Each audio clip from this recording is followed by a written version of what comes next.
Datu mehatzaritzaz hitz egin behar dugu, espazioko mehatzaritza alde batera utzita. Eta hori zer den berehala jakingo duzu, baina lehenengo aurkeztu egingo dizkizuet gaurko gure zientzia maira bildu ditugun lagunak. Borja Calvo, arratsalde on ta ongi etorri. Zuk esango diguzu zerran datu mehatzaritza berehala. Eta Enrique Zuazua izango dugu bidelagun, hain zuzen ere... Ikatzaren gizona. Ikatzaren gizona, batez ere ikatza eta matematika eta bertsoa, matematika eta edozer gauza bat egiten dituen gizona, besteak beste matematika pasioz. Niretzako bai izango zinateke, beste batzurentzako pasioaren gizona izango zinateke. Eta Gorkazkun ere gurekin da, eta erakutsiko digu robotek nola ikasten duten. Hori da. Gutxi gora bera, horrela esan da. Teknika batzuk bai bizkat. Guk ikasten nahikoa lan, matematika eta robotei irakasten hasi. Baina azken batean errepikapena eta errepikapena. Gu bezala xe. Ia, gu bezala xe, ezta? Oso ongi, haizu, Enrique Zuazua, aurkeztu iguzu, Borja Calvo zer horrek. Bueno, Borja izatez biokimikaria da gero informatikari ere bai, tesia informatikan egin zuen, baina zelan ja biokimikan aritutakoa zan, orduan data mehatzaritzaren gai horretan sartu zan, ze beste zientzietan hainbat datu sortzen dira, eta hor behar izaten dute, pixka bat burua matematizatuta duten beste zientzilari batzuren laguntza, ez?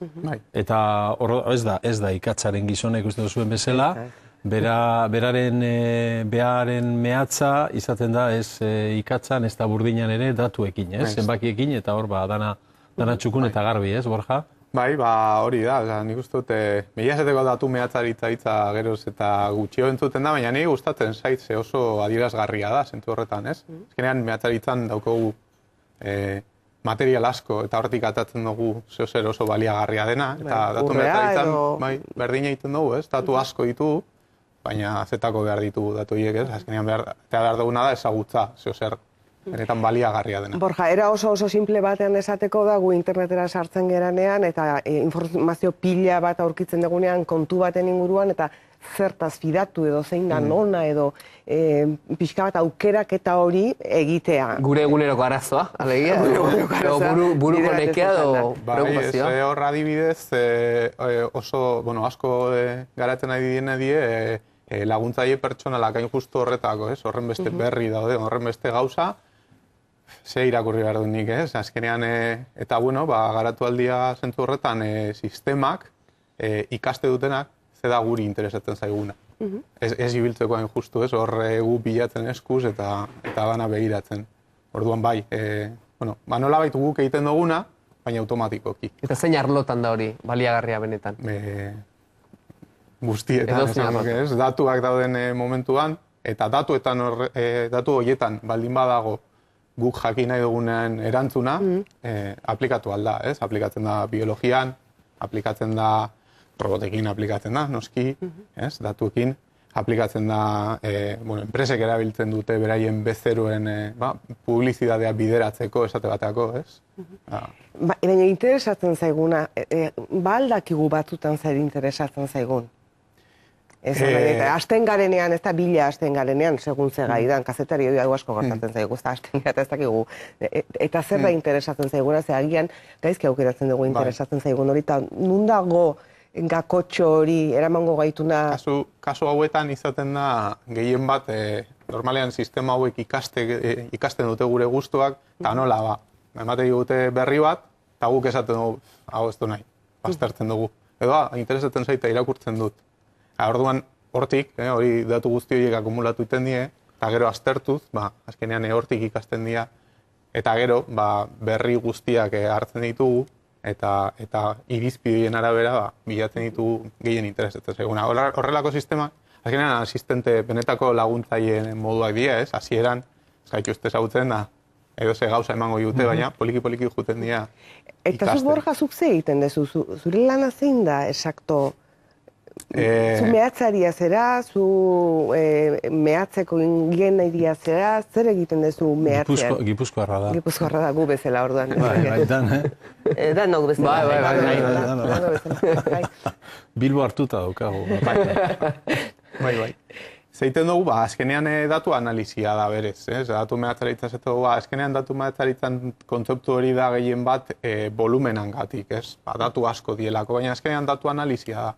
Eta zeiten da, azkenean hainbat arlotan sortzen da arazo hori, ez? Esate bateako, nahiko modan dagoen hemen Euskal Herrian. Euskal Herrian badaude asko, enpresa asko iten dituztena makinak. Makina horiek sensorizatu iten dira, jartzen dira sensoriak eta hortik atatzen da informazio asko. Baina zetako informazio hori, adibidez, jakiteko aurretik, noiz apurtuko da makina hori. Gelditzeko eta konpontzeko, eta ez da gize.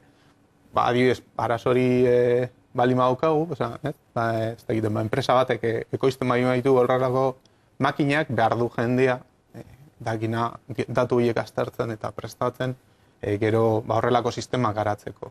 Horren zuetzara datuak biltzera dedikatzen, baizik da datuen interpretaziora dedikatzen zara. Hoi da. Guk normalean egiten dugu lana, beste batzuekin, adibidez biologian ere, eta biomedikuntzan ez, badaude sistema asko datu piloa sortzeko. Gu laguntzen diegu datu horiek aztertzen. Eta Enrik eta matematikak kontan ze ikusi dugu? Hori da, kontua ez, galdera ona izan da, zertan aritzen zarete ez, eta Borjak esan duen bezala, gero, arlo horrek, zientziaren arlo horrek, baditu iturri zutabe bi bata da matematika, eta bestea izango litzateke informatika gehiago, ez? Gauza bat egin behar da pixka bat metodologiak pentsatu eta diseinatu eta gero ja garatu ordenagailuaren bidez, ez? Ditugun datu kopuru horiek ezin ditugu guk paperez eta arkatzez manipulatu, ez? Adibidez, orain esan didazun zenbaki erraldoi hori errapikatu aldozu, ez ikaratu, Da, zenbat datu sortzen dian munduan, hori zenbat datu sortzen dian munduan, ez? Jakin albada. Eta IBM-ek esan dagoa, behintzat. 2012, noin dela 3 urte, beraz igual hori ikoiztu eroingo zan, bale, apuntatu mesedez. 2000 milioi giga, egunero. Milioi giga. Bueno, giga bada, hartzen baduzu gaur, hemen danak. Hartzen baduzu gaur, ordenagailu personal, nahiko potente bat giga bat dauka. Bueno, mila dauki. Terabat, mila giga. Giga mobiletan erabiltzen duguna normalen. Mobil baten orduan. Hilabete baten... 2 milioi ordenagailu alegia. Gutxi gora bera. Terabateko 2 milioi ordenagailu. Lehen gauzak alderatzen genituen futbol zelaiekin. Osea, que Euskalduna... 50 futbol zelaiaineko lurra erreda. Oain 2000 ordenagailu esan dezu, zeneia burua. 2 milioi, osea, que 2 milioi ordenagailuaren memoria adina. Euskaldiko erkidegoko biztanle bakoitzak izango balu ordenagailu bat egunero beteko genduke ordenagailu guzti horiek. Hori da, oin dela 3 urte, gaur igual, beste 6 erosazki Eta hortatik zer dan zaborra edo zer dan... Hori da, beraiek egiten dutena, ez? Bai, neurri baten bai. Batzutan ez da horren besteia zaborra dan edo ez, baizik eta labur bildu aldala. Nolabait azkenean datu mehatzaritza kokatzen da adimen artifizialan arloan, ez? Eta saiatzen garena da gure esperientzitik ikasteko gaitasun hori imitatzen, ez? Azkenean gure bizitza osoa ez dugu gogoratzen, ez? Baina, bueno, ez genuen esango ez da zaborra dala, ez? Bizi dugun dana. Baina hori labur biltzen dugu. Azteko moduko esaten dira, Batzuk bai. Hori labur biltzen dugu, ez? Azkenean gure buruan. Azkenean hemen antzerakoa da, ez? Datu dana garrantzitsua dira, bueno, batzuk ez. Batzuk astu nahiko ditugu, baina gehienak ez da. Asuntoa da labur biltzea eta hortik atatzea benetan baliagarria dena. Uxeatik datu mehatzaritzen. Azken batean gaur egun hemen garrantziarik eta baliorik handiena daukan gauza, mundu honetan informazioa da, ezta? Baina hori, ezberdin du behar da, zentu horretan, ez datuak eta informazioa. Datuak gauzasko dira, informazioa da benetan baliagarria dena. Begira, nik Google Images ireki dut, jarri dut Maialen, eta Maialen agertu da... Maialen jertzea agertu da? Ez, abizena jarri gabe, Eta abizena Maialen agertu da. Oingo dut, zure izena, mesedez? Ez da inora agertuko nerea, Iban. Iban uberekin edo? Ez, berekin. Berekin, bueno, aukera gehiago dituzu berekin. Ea agertzen zara. Pinagoa da bilaketa. Da ez bazara agertzen da, datu mehatzaritza oraindik ez dagoela guztiz edatuta. Edo nien naizela behar beste ezagun, Enrique. Hor nubero batzuk azaldu dira. Iban zenbakiak, Iban da bankuetako... International Bank account number. Bai. Horren kontra zaila dukazu ez dakoazu beste bigarrengo izenik, ez? Ez. Garate, garate. Akabatuta zaude. Azaldu behar du internet. zeu aktore, eta hola da, eta Baina orduan- lehenengo musu eman zion Barbara Goendagari. Bai. Hombre, a ber. Nik Barbarari eta Barbarak niri, Baita. Bueno, auskalo, en fin, bai. Baina tresnaren indarra benetan impresionantea da. Nik uste behin erosi nuela pelikula bat, abioian ero ikusi da, gero etxean erakutsi nahi nien ere zenide artekoei, erosi nuen pelikula bat, eta berehala eskaini zizkidaten beste horren beste, eta danak nik ordurako ja ikusitakoak ziren. Osea, que nolabait sistema hauen bidez berehala asmatzen dute, gauza oso gutxi esan da, norberaren perfila, ez dakit, kirola egiteko orduan, edo zinea edo liburuak irakurtzeko orduan, zein nolakoa den, ez? Bai, azkenean, ingelesez deitzen dira, recommender system, da oso aplikazio garrantzitsua, ze azkenean horra asmaten bali maduzu gomendietan, diru gehiago irabazte oso. Ez baduzu asmaten, eta normalean horre egiten dena da, ez da bakarrik erabiltzen gure informazioa edo guri gustatzen zaiguna, ze erosi dugun, baizik eta bezero guztiek erosi duten, ez? Eta saiatzen da hor bilatzen, ez? Bezero hau antzerakoa da, hauen... Bezero bat ordenagailuak talde batetan sartzen zaitu, ez zaitzu personalki tratatzen nolabait ordenagailuak, ez dauka gaitasun hori, ez? Tratatzen zaitu pertsonalki zure datuak hartzeko, baina gero jakiteko zen olako gauzak gomendatu, kontutan hartzen di beste Bueno, hori oso ohikoa izaten da, ez da zuk hau erosi duzu, hau erosi dutenek beste hau ere ikusi dute, beste hau ere erosi dute, beste olako... Claro, asuntoa gero, pentsatzen baldin badugu, erosten dugu pelikula bat, ez dakite, milaka pertsona erosi dute pelikula hori, eta pertsona horiek eunaka edo milaka pelikula erosi dituzte. Eta ez ditugu danak ikusten, hor garrantzitsua da, jartzea hasieran benetan guri gustatuko zaizkigunak, eta hori da datuetatik ikasi aldana. Baina, erean pixka bat bilusten gera, ez da? Bueno, bila bilustuta gaude. Ez oso zaila da gaur anonimatoa hori gaur ia bilustuta gaudela horregatik, ez dela... Bai, oso zaila da. Baina horrek ezka sortzen du, ez? Bueno, bai, sortu dezaken, noski. Bai, nik uste dut hor garrantzitsua dana jakitea, konturatzea gure datuak balio badutela, eta azkenean gure datuekin komertziatu egiten dugula. Horrelako sistematan eta askotan. Datu horiek guk saltzen ditugu nolabait, eta horren trukez jasotzen dugu zerbait. Zerbitu bat, WhatsApp doainik da, Twitter doainik da, bueno, doainik ez da. Twitterrek eta WhatsAppek da, atatzen dute hortik etekin bat. Hor zerbait baliatzen dugu, beste batutan bilatzaile batean hitz batzu jartzen ditugunean, eta arrezkero beste webgune batzutera sartzen garenean, eta hango publizidadea bilatu duzunari lotua dagoenean, edo esango nuke egune batean e-mailean ere mezuren bat iritsi baldin bazaizu, eta gero handik 2 minutura sartu baldin bazara egunkari bateko webgune batean, eta han agertzen den iragarkia handia, e-mail hartan komentatzen zizuten zerbaiten inguruko baldin bada, ni bakiku baimena eman diogula datu horiek tratatzeko, baina horrek ez nahu oso lasai uzten. Baina, hala ere, hoxeatik esateot, e-mailan zerbitzu badaukagu, eta doainik da, ez dugu ordaintzen, edukitzeagatik, orduan, berez ordaintzen dugu gure datuekin, horrelako gauza gertatzeko. Eta bilaketa bat egiten dugunean, oso arrunta da guretzat, baina zerbitzu bada. Azkenean horretako Googleek edo Bing edo, euki behar dituzte kriston azpiegiturak. Eta dirutza da hori, baina beraiek atatze dute etekin bat nondik gure datuetatik.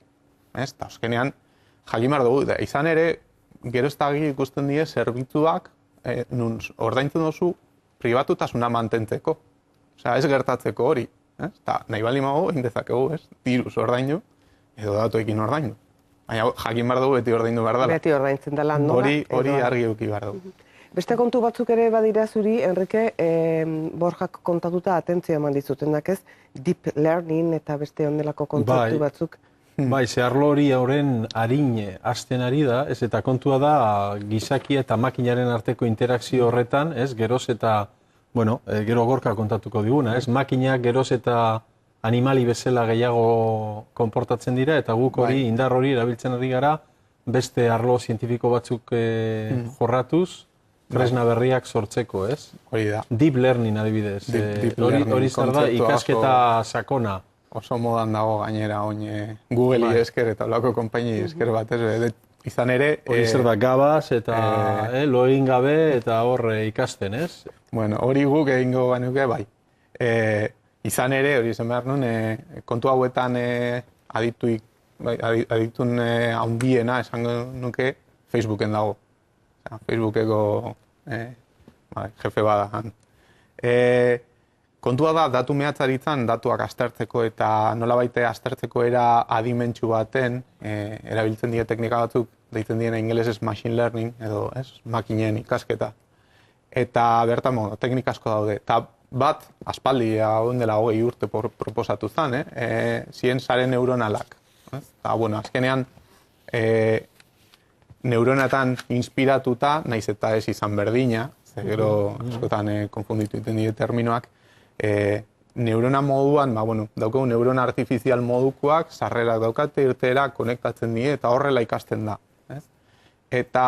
Baina hain dela 20 urte, ez genukan ez nahiko datu eta ez ordenagailuak benetan sare handiak egiteko eta gauza komplikatuak ikasteko. Baina hain badaukaguz. Eta hortik dator, deep learning hori. Deep learning hori da, azkenean sare neuronal horiek, hasieran simpleak zienak, 3, 4, 5 neurona, nolabait esateko, oin milaka eta milaka konektatu aldia, kriston makinen bidez, eta gauza izugarriak ikasi aldira. Eta horrek laguntzen du asko robotikan, eta azkenean makinek geroz eta adimentsua izateko. Osea, nolabait gizakiak asmatu ezin ez duena, makinak gaur egun asmatzen dute. Asmatu zezentuen, esan egote... Basakean gertatzen den bezala, ez? Aspaldi, oin dela urte batzuk, horre egoten zen Kasparov, Deep Blueren kontra, baina on ja ez dut uste leian ere biltzen direnik, ze seguramente ja makinak ez bere ala irabaziko dute. Ez dakit teknika hauekin, baina ez dut batzuk, seguro gaur egun ja.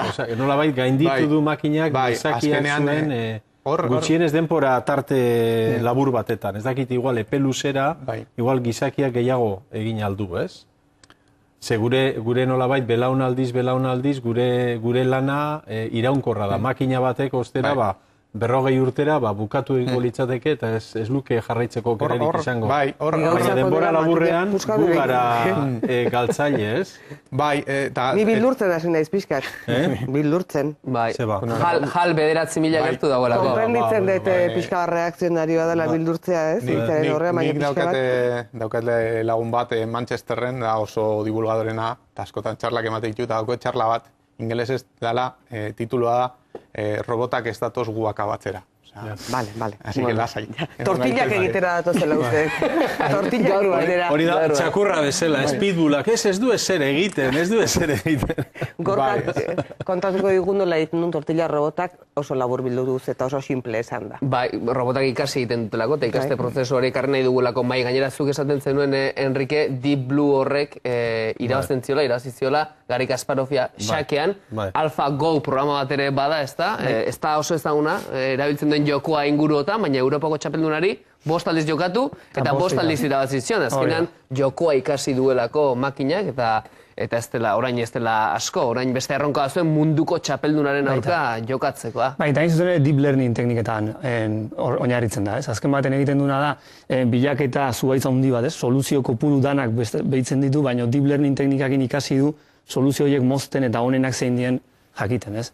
Eta ikaragarrizko bilaketa espazio dauke, unibertsoan atomok baino gehiago, soluzio posible gehiago daude, eta hala ere, teknika hau erabiliz gai da, ez giza intuizio moduko bat edukitzen, eta azkenen oso ondo jokatzen ikasi du, ez? Eta horretarako erabiltzen du errefortzu bidezko ikasketa. Eta hori zala gaur pixka bat komentatu nahi genuna, ez? Robotakin eta tema hauekin. Robotek errefortzu bidezko ikasketaren bidez ikasten dute, baina hori nola egiten da, ez da gizakiok ikasten dugun bezalaxe edo, zerbait egiten saiatu, gaizki egin, gaizki ginezkero behar da zigorra, ongi ginezkero saria, eta horre, hobetzen joan. Bai, naturan ikusten dana askotan, ez? Animaliekin, gizakiekin, ikasteko modua da, ez da bakarra, da ikasteko beste teknika bat, eta egiten dana zuk esan dezuna pixka bat, ez? Saiatu egiten zera gauza bat egiten, eta egin duzunaren emaitzaren arabera, sari bat ematen zaizu edo zigor bat ematen zaizu, ez? Eta hori, sariak eta zigorra jasotzen, azkenean, zure helburua da aldik eta sari gehiena jasotzea. Eta orduan zure portaera egokitzen zoaz, sari horiek aldik eta handienak izateko. Irudi batzu dauzkagu, robot batek nola... Eta robotak ere hori nahi du, saria. Hori da, robota nahi duena da, zuk ematen diozun, kasu honetan zenbaki bat izango da, ez, nota bat, ez, 10. 10rekoa aldan gehienetan lortzea. Hori da, bera, saiatzen dena, ez? Azukarioa, ez? Azukarioa, Bai. Azukarioa da, Nei pixka bat den zait deskonektatu. Ez que oso materialista zarete kazetariak, ez? Zientzialariak horrela gara, gu zenbaki batekin nahikoa daukagu. Amar batekin Hori da, nahiko posi. Enrique, robotak nola ikasten duen? Robotak hasieran ez dakit, Robotak segura ikasiko du, tortilla hori buelta ematen guk baino beto gaina. Bukaeran bai. Bueno, bukaeran, bai, baina bidean. Pixkanaka. Ia robota baute egin tortillari buelta baten, hortxe? Hor da, Hartzen du robota. lehenengo saiakera bat egiten du, iep, ez da altxatu. Bueno, hortaino nik ere bai. Hirugarrengoan, Arrisku hartu. xap. Apa! Hau ere pasa zaio Bigarra. Gehiegitan. Da ya listo, lor. Ai, Hau 10garrengoa, eta hola, pixkanaka, makina bat saiakera egiten du, eta ikusten da. Eta tortilla ez da apurtzen gainera, ikusi duzu. jaso.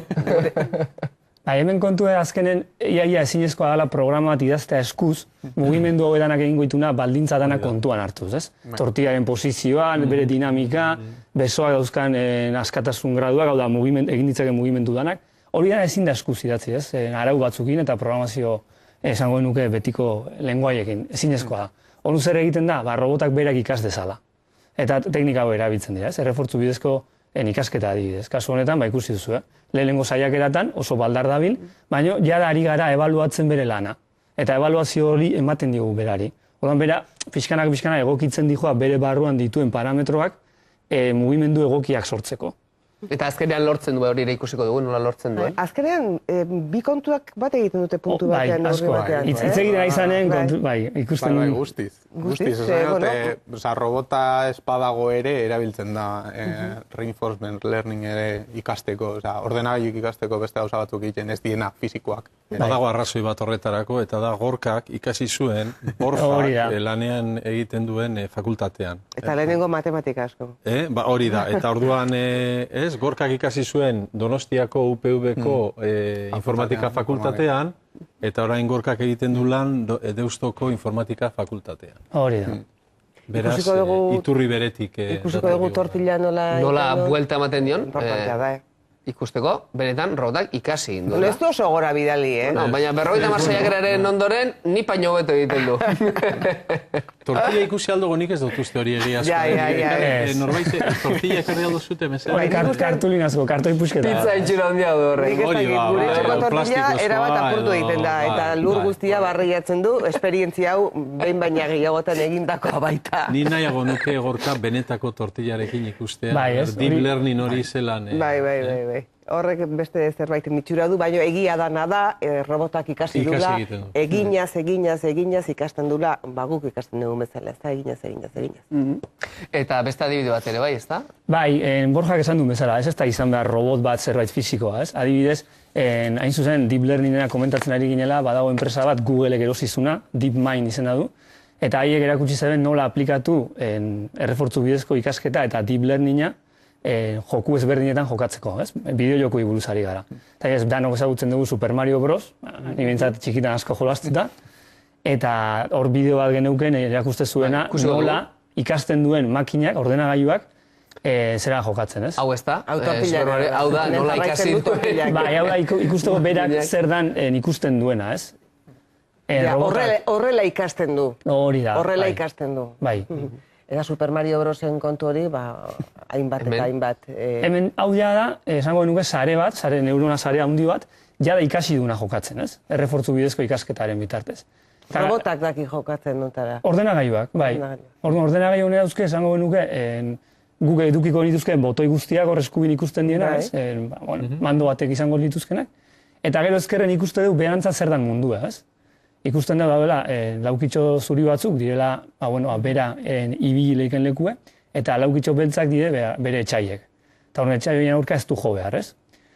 Eta orduan, hemen parametro asko daude, adibidez, aldik eta azkarrena bukatzea pantaila bat, ez galtzea bizirik, ez? Ez galtzea, inoiz ez jotzea etxairik, aurrera egitea, eta horrelago parametro pilo bat egon daitezke, ez? Horiekin ebaluatu egiten da, ordenagailua egiten ari den lana jokatzerako orduan. Eta askotan errepikatuz, azkenean jokalari oso ona bilakatzen da. Ikusten duzu, benetan, ez dakit, inoiz ez naiz iritsi horrela jokatzera. Horregatik galdu zuen Kasparovek, ez? Bai, oso ezberdina zan, ez? Harek negi esan etzun olago teknika erabiltzen baizik eta ez zuen ikasten, ez? Eskuz programatuta zegoen xakean jokatzeko. Eta egiten zuen, azken esatena gazteraz fuerza bruta, ez? Hau da, benetan soluzio esparru handienak begiratzen zuen, denak ikusten zituen eta onenarekin geratzen zen, ez? Hauen kasuan ezinezkoa da, soluzio piloa direlako, eta ordan bai ikasi egiten dute algoritmo berdinekin gauza asko egiten, ez? Kasu honetan, Super Mario Brosen jokatzen duen bezala, ideia berdinekin joka dezake Arkanoid beste joku bat zela, ez? Betikoa beste bolatxoiekin eta, edo joka dezake Go da matxina hauek, ez? Zan deguna leheno, ez? Hasieran AlphaGo programa hori. Horma, bueno, ezberdintasun handi hori dago, ez? Bueno, oso interesgarria eta oso... Ni goratzen nintzen, ere garaian futbolin ere jolazten. Nire honek gorkak esan dunean ez duela baina hain ondo jokatu zerarekin edo jolastu Super Mario Brosekin, nik pentsatu inoiz ez dela izan Super Mario Bros nire semeena, nire jolasetako laguna.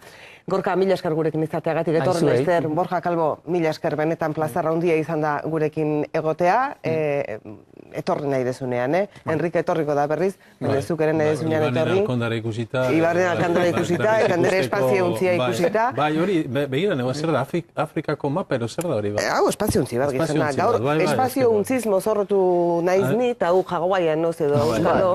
Baina, saio honetan libre da horrela jantzita etortzea, Enrique, beraz, ase animatzen pixka, dizona, ase animatzen pixka. Jakin nahi deguna da,